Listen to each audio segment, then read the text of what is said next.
ఈ తడబాటును తొలగించాలంటే ఈనాడు బలమైన ఏరియా రావాలని దేవుడే రాసి పెట్టాడు. మనం రమ్మంటే వస్తాడు.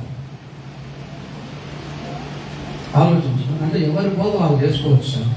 అంటే ఎవరి బోధ ఎందుకు వాళ్ళు చేసుకోవాలి? ఉదాహరణకి ప్రభురాత్రి భోజనం ఉంది. నేను చెప్పేస్తాను, మళ్ళీ ఒకసారి పిలిచినప్పుడు పర్వాలేదు. సువార్త చెప్తాం మనం. వేసే నిజమైన దేవుడు, నమ్ము నమ్మకపో, తర్వాత లెక్క అక్కడ ఉంటుంది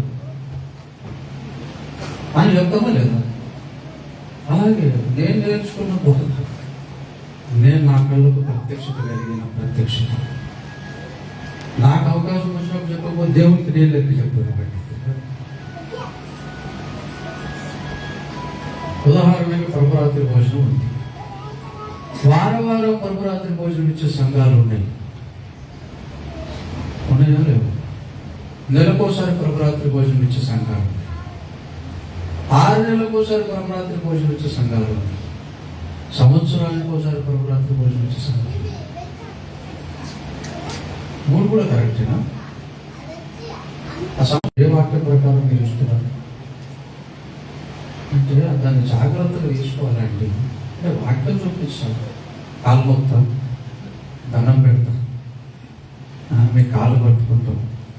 వాక్యం చూపించండి. వాక్యం లేకుండా ఏం చేయకూడదు. అంటే అట్లా సార్, మా పెద్ద సేవకుడు చాలా సంఘాలు కట్టాడు, ఆ సేవకుడు ఇట్లా ఇచ్చాడు, నేను కూడా అట్లా ఇచ్చాను. అంటే పెద్ద సేవకుడు కంటే పెద్ద వాక్యం ఇది.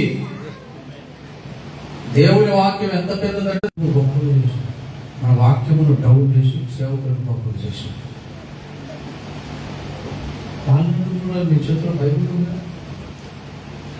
ఆనాడు బెరయ పట్టణస్తులు అపోస్తల కార్యాలు 17వ అధ్యాయం 11వ వచనంలో బెరయ పట్టణస్తులు పౌలు సీల చెప్పుచున్న సంగతులు అలాగే ఉండవో లేవో అని వారు నెలకొకసారి పరిశోధన చేస్తూ వచ్చింది. చదవండి వచ్చిన తీశారా లేదా?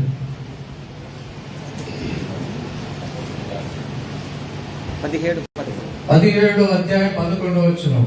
పౌలు సీల చెప్పుచున్న సంగతులు అలాగే ఉన్నాయో లేవో. అమ్మా వింటున్నారా? మీరు చూస్తున్నారా? వాక్యం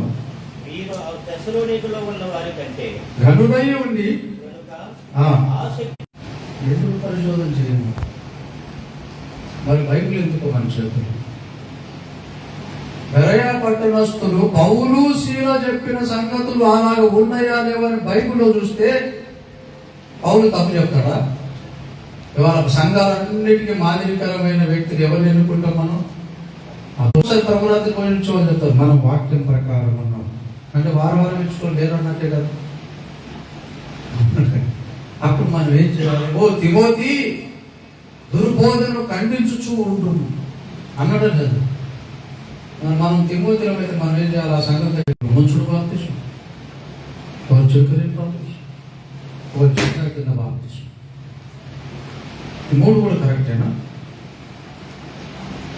అంటే ముంచుడు కరెక్ట్ సార్ అంటే మరి చక్కెర తప్పే కదా, మరి జెండా కింద తప్పే కదా.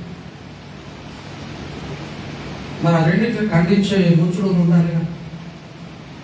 అంటే నేను ఎందుకు చెప్పినంటే అన్నిటికీ కుదురుబాటు కాలాలు రావాలంటే తడబాటు